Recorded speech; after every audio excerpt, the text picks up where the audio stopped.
Plusieurs lignes de la parole mènent à une seule ligne, celle de la vérité éternelle.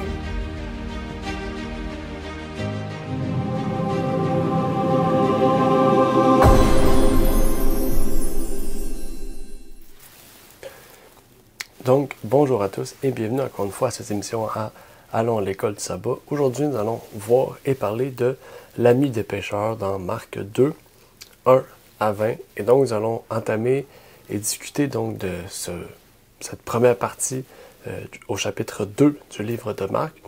Et nous allons donc davantage approfondir ce livre de Marc et approfondir aussi comment Jésus-Christ était, comment il était son caractère, comment il le démontrait et surtout comment il agissait envers les autres. Donc comment il était comme un être social. Donc je vous invite aujourd'hui à prendre votre Bible en main et surtout votre guide de l'école du sabbat pour que nous puissions voir, explorer et comprendre ce qui était révélé au travers de cette leçon. Je vous souhaite donc bonne étude et surtout bonne écoute au travers de cette émission.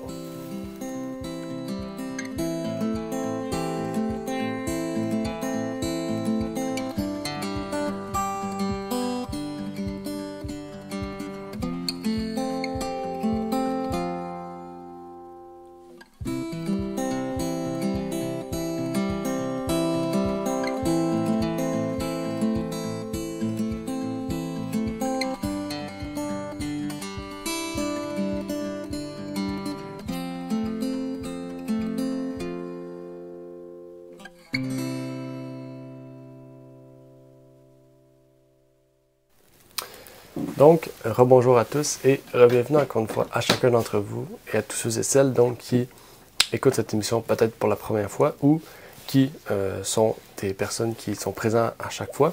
Donc aujourd'hui, nous allons voir et parler de cette troisième leçon du livre de Marc, donc la première partie de ce livre auquel nous allons explorer les grandes lignes du livre de Marc. Et donc aujourd'hui, je vais essayer de pouvoir résumer ça, de pouvoir approfondir aussi certains points, certains aspects aussi qui étaient importants à relater au travers de cette leçon.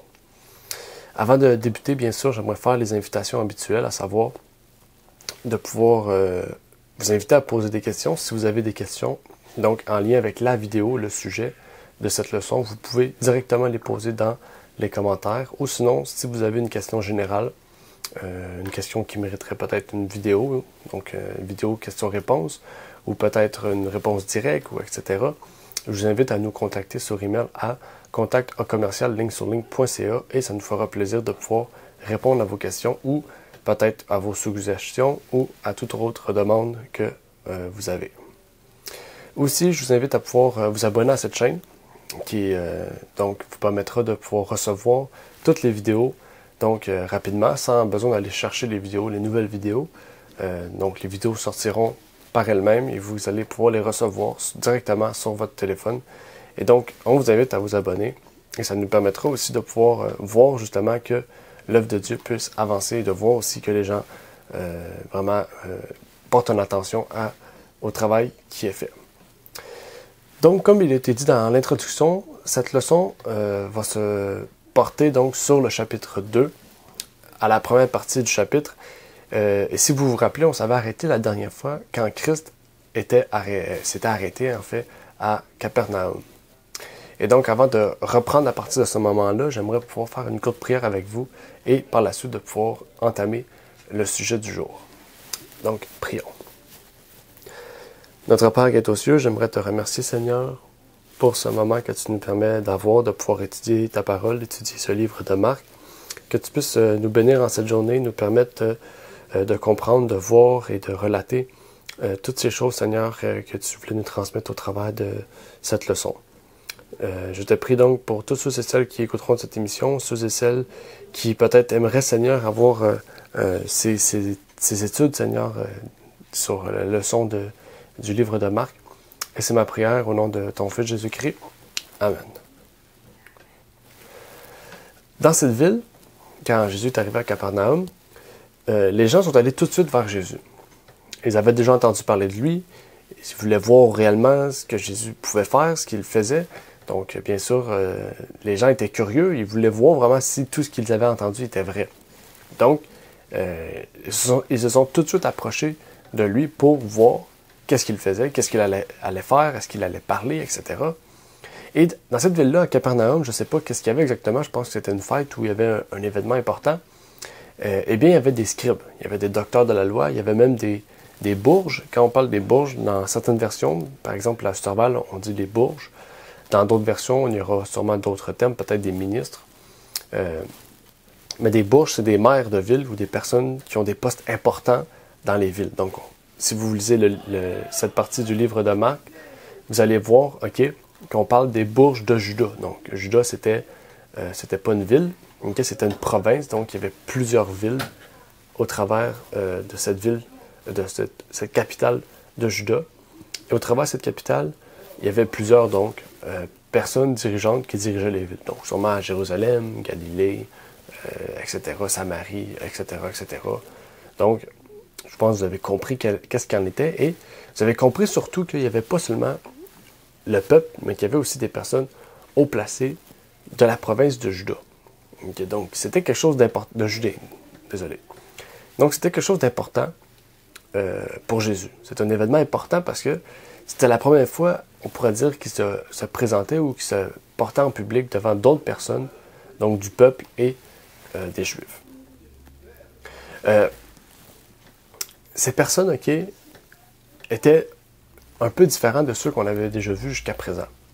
Ces personnes-là, comme on nous dit, surtout la classe dirigeante, la classe aisée, c'était des personnes qui étaient incrédules. Matthieu 13, verset 58 nous le dit, et à cause de leur incrédulité, et même de ceux du peuple, Jésus a beaucoup moins fait de miracles à cet endroit-là que les autres endroits. Il faut comprendre que les miracles s'accomplissaient par ceux qui avaient la foi. Donc, si la foi n'était pas présente, donc l'incrédulité était présente, Jésus ne pouvait pas accomplir des miracles, même s'il y avait de la puissance, en fait. Pour que la puissance soit effective, il faut que, justement, les gens acceptent et soient en accord avec cette puissance. Christ, à ce moment-là, manifestait la puissance de guérison, ou du moins essayait de la manifester malgré l'incrédulité de ces gens-là. Mais, comme je vous ai dit, il n'a pas pu guérir beaucoup de personnes dû à leur incrédulité. Et ce qui est intéressant, c'est que dans le livre Jésus-Christ, à la page... désolé, pas Jésus-Christ, la vie de Jésus-Christ, qui est un livre un peu similaire à Jésus-Christ, mais qui ne rapporte pas les mêmes choses par l'apport de la messagère du Seigneur, qui nous dit « Mais il l'avait regardé froidement et l'avait déclaré incurable.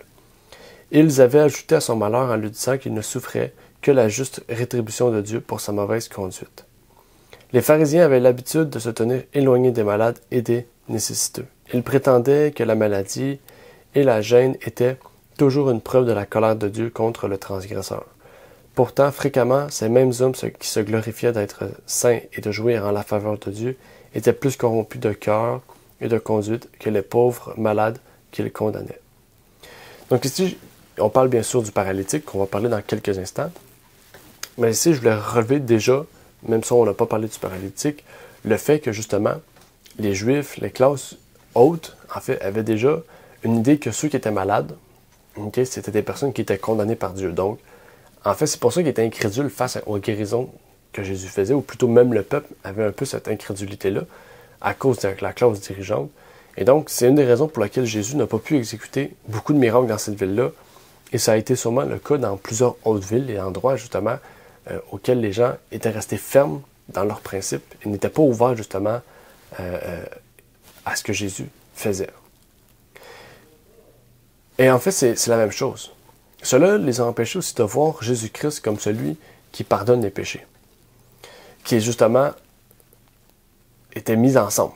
Pour eux, la maladie était égale à quelqu'un qui avait commis des péchés et donc qui avait subi la colère de Dieu. Donc, en Jésus-Christ, ils ne pouvaient pas voir la personne qui pouvait guérir les gens, ou du moins, il pouvait guérir les gens, mais n'était pas reconnu par Dieu, et celui qui pouvait pardonner les péchés.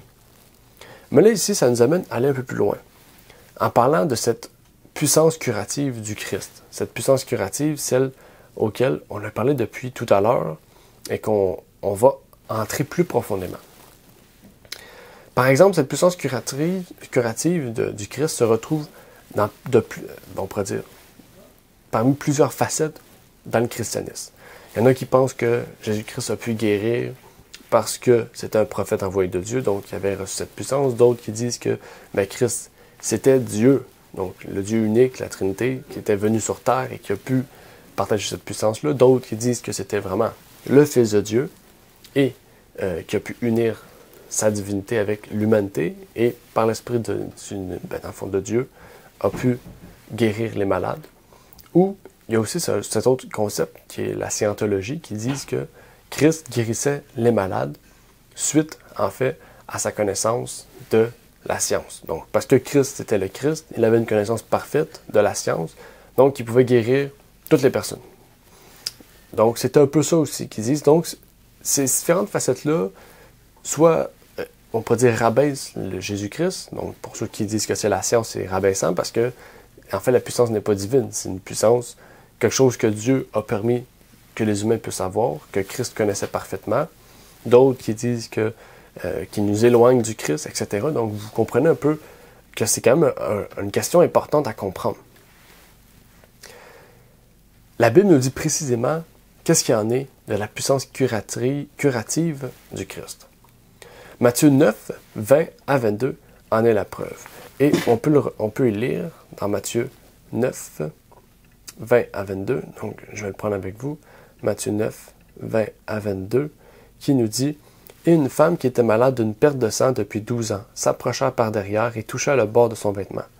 Car elle disait en elle-même, « Si seulement je le touche, son vêtement, je serai guérie. » Jésus s'étant retourné et la regardant, lui dit, « Prends courage, ma fille, ta foi t'a guérie. » Et cette femme fut guérie dans cette heure-là. Suite à la lecture de Matthieu 9, versets 20 à 22, on voit tout de suite qu'il y a quelque chose qui ne marche pas avec la scientologie. Ici même, Christ n'avait même pas parlé à la personne, n'avait même pas rien fait. La femme avait seulement une foi dans le fait que, touchant le vêtement de Jésus-Christ, elle pouvait trouver la guérison. Donc on voit vraiment que Christ avait une puissance, avait quelque chose qui dégageait, qui était beaucoup plus que de la simple phase naturelle, par exemple de la science ou de la médecine, ou etc. En fait, ce qui est intéressant, c'est que cette femme-là s'est tournée vers le Christ. Sans lui avoir parlé, en elle-même, elle avait confiance que, qu'en touchant le Christ, elle pouvait guérir. Et la Bible nous le dit dans Jacques 5, verset 15, « Et la prière de la foi sauvera le malade, et le Seigneur le relèvera, et s'il a commis des péchés, ils lui seront pardonnés. » Donc vraiment, la prière de la foi. Donc vraiment, Christ nous dit que notre prière, si notre prière concerne le malade, un malade ou nous étant malade, en fait, on va être sauvé. Comme cette femme-là, qui n'a rien fait, qui a seulement touché le Christ et qui a été guérie. Par la foi, elle a été guérie. Donc, sans même avoir touché le Christ. D'autres, bien sûr, comme vous savez, le paralytique a parlé avec le Christ, il avait la foi, Christ lui a parlé et il l'a guéri. Mais c'est ça, je peux vous montrer ici que, en fait, Jésus, la foi ne s'arrête pas seulement au fait, on pourrait dire, de parler verbalement à Jésus, comme on voit dans certains cas. Ici, la femme n'avait rien dit, elle avait seulement touché, donc, le vêtement de Jésus-Christ. Et là, on va arriver justement à notre prochaine étape de cette leçon, à savoir à parler du paralytique. Parce que le paralytique, c'est une histoire qui est intéressante, surtout face maintenant aux Juifs qui ont commencé donc à vraiment, pas répudier Jésus-Christ, mais à vouloir le persécuter. C'était vraiment la première étape, d'après le livre de Marc. Je ne vous parle pas des autres évangiles, mais dans le livre de Marc, c'est la première étape qui a amené les Juifs à commencer à détester Jésus-Christ, à vouloir sa mort. C'est lié justement au pardon des péchés. Quand on parle des pardons des péchés, les scribes justement reprochaient ce fait-là à Jésus-Christ. Ils reprochaient le fait que justement Christ ne pouvait pas avoir la puissance de pardonner les péchés parce que seulement Dieu l'avait. Pourtant, le Christ a bel et bien dit, le Fils de l'homme a la puissance de pardonner les péchés. Okay? Eux, bien sûr, n'ont pas pu comprendre, et ils auraient pu comprendre, mais ils n'ont pas pu comprendre à cause de leur tradition, à cause de leur réticence, etc., tout ce qu'on a vu en lien avec les scribes, donc, et Jésus-Christ. Pourtant, qu'est-ce qui a permis à Jésus-Christ de pardonner les péchés? Qu'est-ce qui vient confirmer que même si Jésus-Christ était sur terre, il pouvait pardonner les péchés à cette personne? En fait, c'est sa nature. Sa nature humaine, on pourrait dire divino-humaine, et aussi son autorité, donc l'autorité que Dieu lui a conférée, lui permettait de pardonner les péchés. Okay? Puisqu'il est un être divin et que son Père lui a donné toute autorité sur le ciel, sur la terre et même de la mort, en fait, Christ peut faire en fait tout ce qu'il désire pour la race humaine, donc, dont le pardon des péchés. Donc en fait, les Juifs ne pouvaient pas le comprendre, ne pouvaient pas dire « je suis d'accord avec cette personne-là » parce qu'eux, ils reconnaissaient seulement un Dieu. Ils ne reconnaissaient pas en fait un autre être divin qui pouvait pardonner les péchés. En fait, ils n'ont pas bien compris les Écritures anciennes qui révélaient que Jésus-Christ était un être divin. Si Jésus-Christ n'était pas un être divin, par exemple un ange, pour ceux qui croient que Jésus-Christ est un ange, en fait, même s'il serait venu sur terre, il n'aurait pas pu pardonner les péchés. Pourquoi? Parce qu'un ange ne peut pardonner les péchés. Parce qu'un ange n'est pas un être divin. Il n'a pas reçu l'autorité divine pour faire ces choses. Donc on voit vraiment que la nature et son autorité permettaient de pouvoir pardonner les péchés et de guérir par la suite ce paralytique parce qu'il avait la foi. Acte 31, 5:31 nous dit « Dieu l'a élevé à sa droite comme le prince et sauveur, afin de donner à Israël la repentance et la rémission des péchés. » Exactement. Et ça a été une preuve, une démonstration à ces gens qu'il était celui que le Juif attendait depuis longtemps.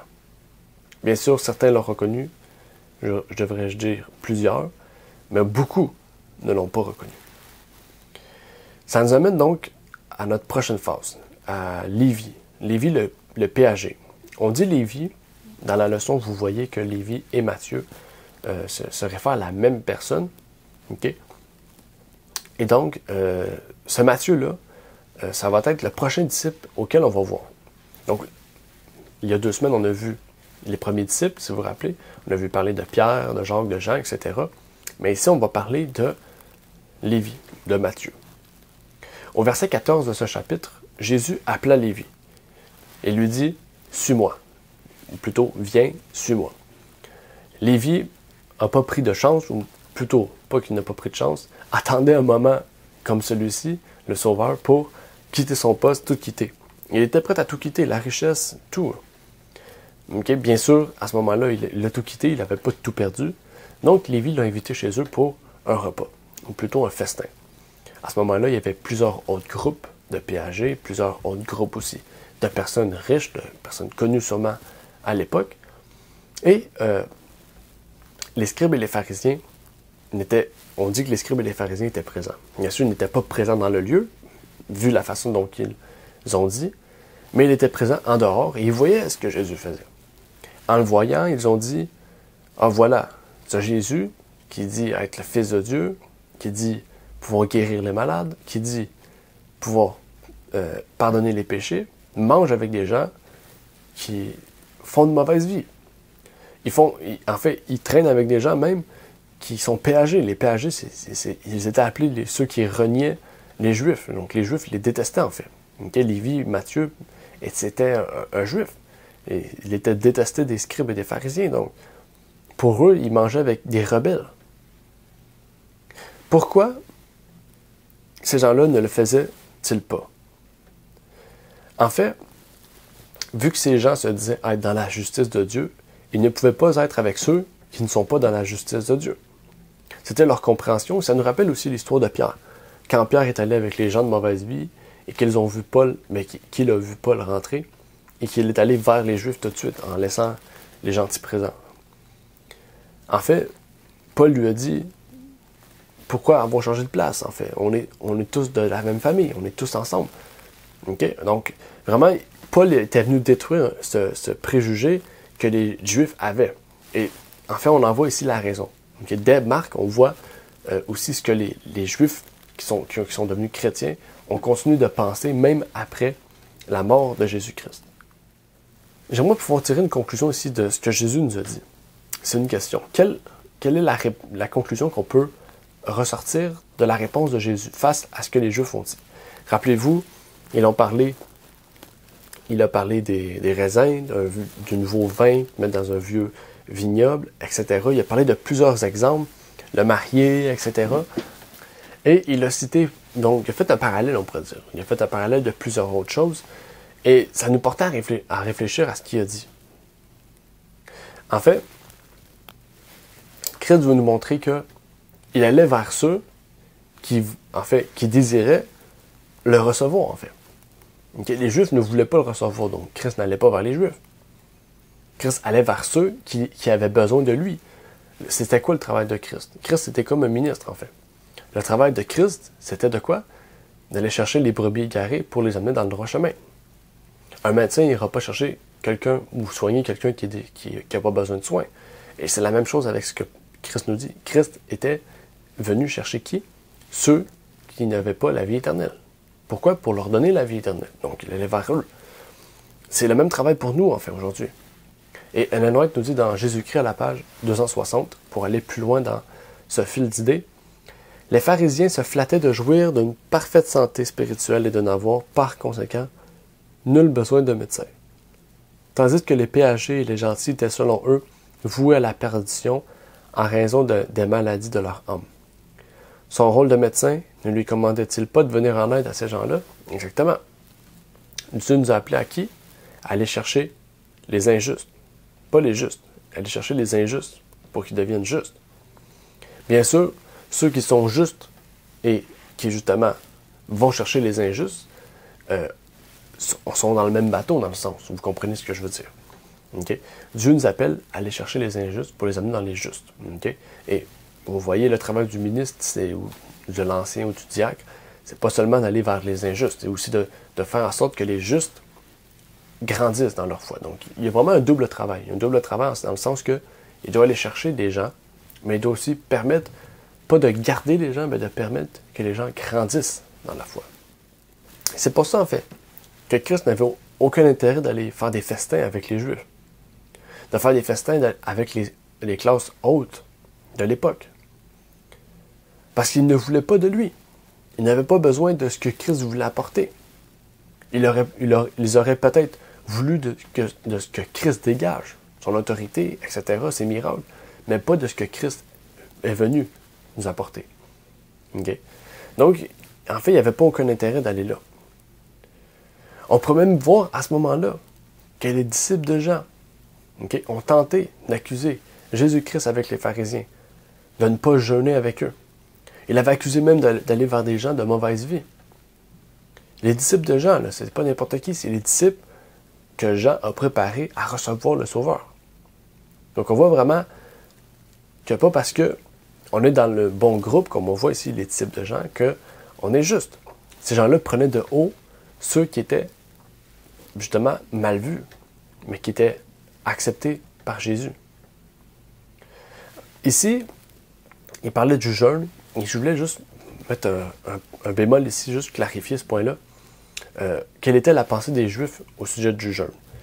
Déjà, il faut savoir que souvent, aux fêtes, etc., avant les fêtes ou après les fêtes, dans divers moments aussi, au moment de l'année, les Juifs pratiquaient le jeûne. Et les Juifs qui étaient très zélés, donc qui étaient très droits dans leur tradition, jeûnaient même 2 fois par semaine. Bien sûr, comme je vous ai dit, il y avait d'autres occasions de jeûner. Donc vraiment, à ce moment-là, je ne crois pas que c'était une fête du judaïsme. Je crois plutôt que c'était le moment auquel les gens zélés jeûnaient 2 fois par semaine. Donc à ce moment-là, peut-être qu'ils jeûnaient dans leur première ou leur deuxième fois de la semaine. Et donc, il dit à Christ, pourquoi ils ne jeûnent pas avec nous? Pourquoi ils ne jeûnent pas avec nous?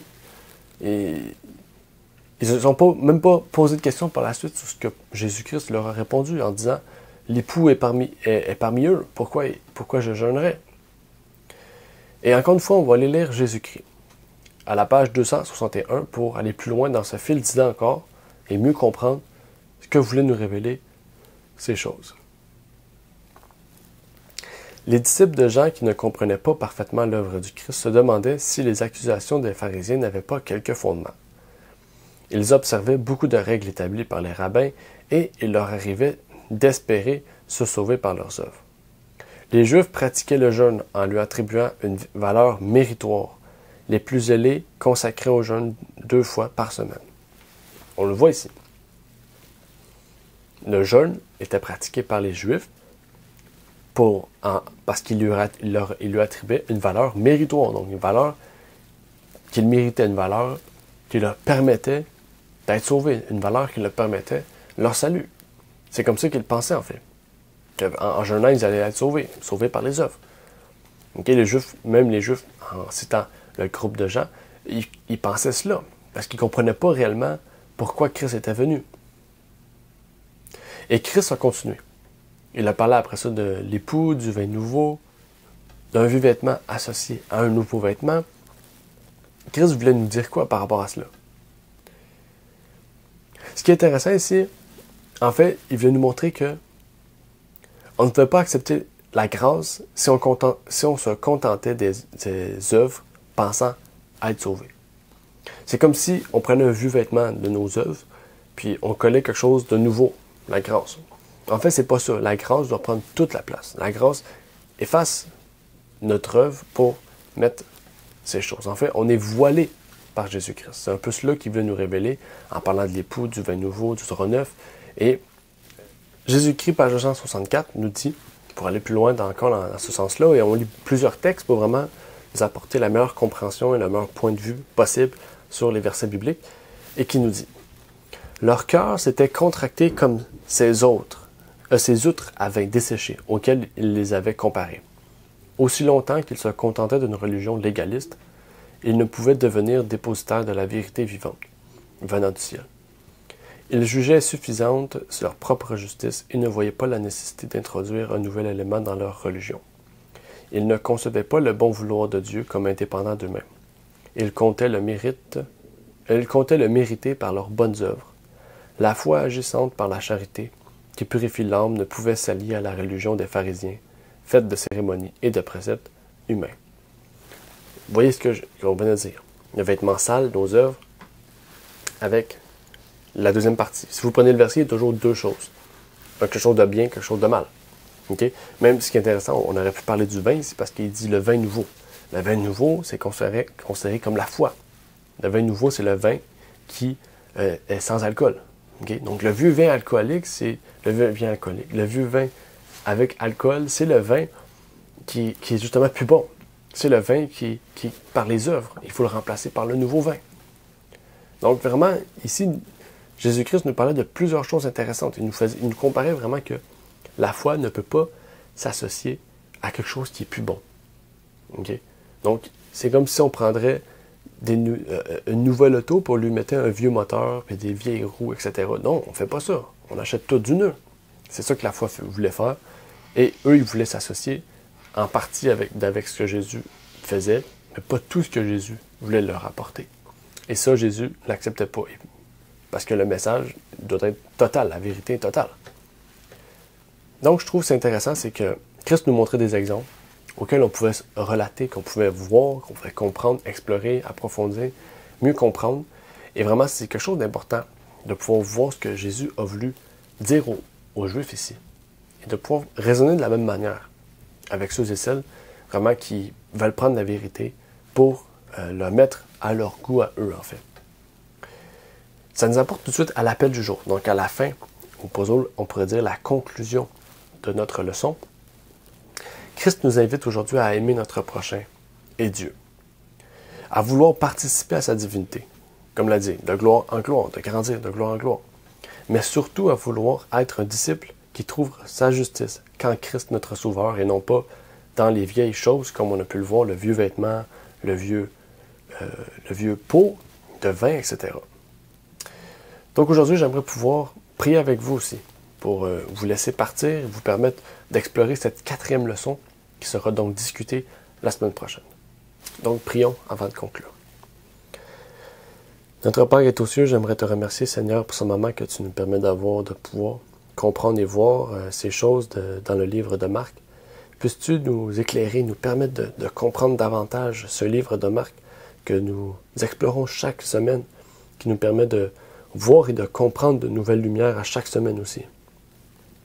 Puisses-tu donc aussi nous permettre, Seigneur, de pouvoir nous montrer la vérité au travers de ces paroles, de nous éclairer sur les points que tu veux nous révéler, Seigneur, ce que tu veux nous permettre de comprendre.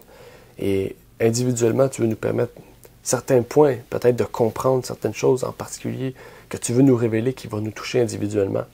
Puisses-tu le faire, Seigneur. C'est ma prière au nom de ton Fils Jésus-Christ. Amen. Merci d'avoir écouté cette vidéo. Pour plus de contenu, abonnez-vous sur notre site Internet.